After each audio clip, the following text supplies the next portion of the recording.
عايزة اتكلم معاكم النهاردة عن موضوع سفاح الجيزة. الموضوع ده اتعمل مسلسل، وهو للأسف الشديد بيعبر عن قصة حقيقية، وهي قصة شخص ارتكب مجموعة كبيرة جدا من الجرائم بدوافع مختلفة، وعنده نسبة ذكاء ودهاء عالية انه يقدر يخفي جريمته دي بشكل كبير. لكن هو حاليا اتقبض عليه واتحكم عليه بالإعدام. والمسلسل ليه مميزاته وليه عيوبه. خلونا نبدأ بالمميزات. أول حاجة إن فعلا الفن رسالة ورسالة كبيرة، والفن بيوصل المعلومة أكتر من أي حاجة تاني. يعني حقيقي لما بنشوف مسلسل أو فيلم أو بنسمع أغنية بتأثر فينا كتير جدا، أكتر من إن احنا نسمع الخبر أو نقرأ في جورنال أو حد يحكيه لنا أو كده. بنتأثر قوي والفكرة بتاعته بتوصل لنا أكتر وأسرع. المسلسل وصل لنا رسالة ان ما ننخدعش في اي شخص.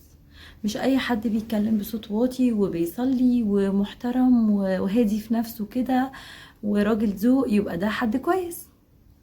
وهتقولي ان انا هل معنى كده امشي اشك في كل الناس؟ لا، ما تشكش في كل الناس، بس يكون حذر وحذر بشدة.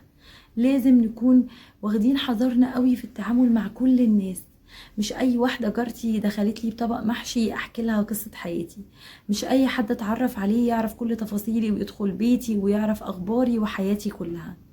لازم حياتنا الخاصة نعمل لها الف حساب، ونخلي بالنا كويس قوي واحنا بنتعامل مع الناس.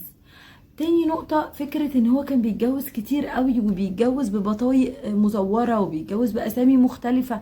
ايه يا جماعة، هو انتوا ليه قبل ما بتجوزوا بناتكم ما بتاخدوش في اعتباركم ان انتوا تسألوا على الشخص ده؟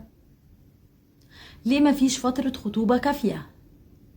ايه الغرض من الجواز؟ انا بجوزها عشان اطمن عليها، ولا بجوزها علشان خاطر ترجع لي مقتولة، ولا ترجع لي بعيل، ولا ترجع لي هي عاملة مصيبة؟ ليه يا جماعة ليه؟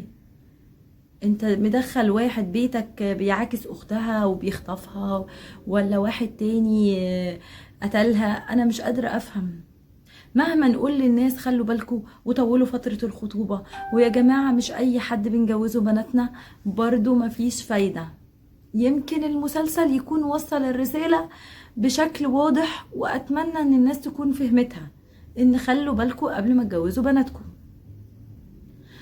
برضو المسلسل عندنا ممثلين شطار قوي في مصر ما شاء الله يعني، والإخراج كان رائع وكل حاجة جميلة.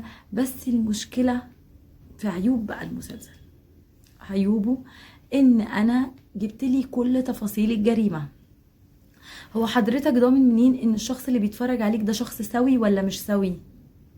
هو تفاصيل الجريمة اللي حضرتك بتعلمها لنا دي، ازاي اخفي الجثة وازاي بقتل وازاي بعمل، حضرتك ضامن ان مش ممكن ناس تستغل الافكار دي في جرائم تانية؟ هو نجاح العمل الفني هل هو فكرة انه يكسر الدنيا في الدنيا؟ هو حضرتك يعني احنا بنعيش سنين معينة في الدنيا وبنمشي، اللي بيبقى رسالتنا هدفنا هل انت زرعت خير ولا زرعت شر؟ جسدت الواقع، شيء جميل قوي، كان ممكن يتجسد من غير المشاهد اللي فيها ازاي ان انا تفاصيل الجريمة. المشاهد اللي فيها تفاصيل الجريمة دي ما كانش ليها لازمة في المسلسل. يعني بجد الموضوع كان صعب. غير كده احنا فينا طاقة سلبية يعني بجد، الزلزال وسفاح واسعار وحياة غالية ويعني والجو حر وظروف معيشة صعبة. ممكن تجسدوا لنا الواقع الايجابي شوية، يعني يمكن نتعدي.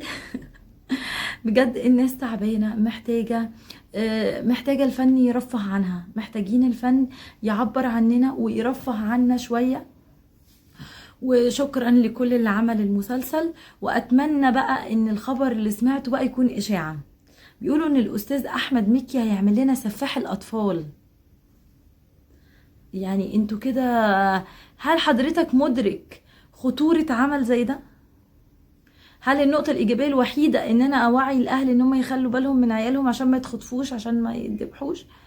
بس انت بتساعد في طرق كتير قوي لازاي انا اخطف طفل وازاي انشر الجريمة. اتمنى ان هي تكون اشاعة، لان بجد المجتمع المصري مش ناقص، واحنا شعب فيه الحلو وفيه الوحش. يعني احنا 100 مليون، يعني لما يطلع واحد سفاح وسط 100 مليون في ناس كتيرة قوي قوي كويسة، ده مش بيمثل الشعب المصري نهائي. يعني في نماذج ايجابيه كتير قوي انتوا ما بتتكلموش عنها، ولا بتحاولوا تظهروها، ولا بتحاولوا ان انتوا طب ما انت لما تجيب لي الناس الكويسين، ما يمكن انا اتعلم وابقى كويس، اشوف نجاحهم واتعلم منه. مش طول الوقت تجسد لي الحاجات السلبيه والحاجات الشعبيه والعشوائيه. يعني مش كده. انتوا خليتوا حتى الاطفال اللي ساكنين في اماكن كويسه بقوا بيتكلموا بالطريقه اللي بيشوفوها في التلفزيون بتاعت المجرمين. عشان حضرتك بتجسد الواقع، خليت لي كويس بقى وحش. الناس كلها بقت بتتكلم بطريقة المجرم والبلطجي والألفاظ بتاعتهم. ويعني نتمنى من الفن ان احنا مصر فيها ممثلين رائعين واخراج وانتاج. يا ريت بقى يبقى الرسالة اكتر من كده، ان هي رسالة ايجابية. وربنا يصلح الحال ان شاء الله.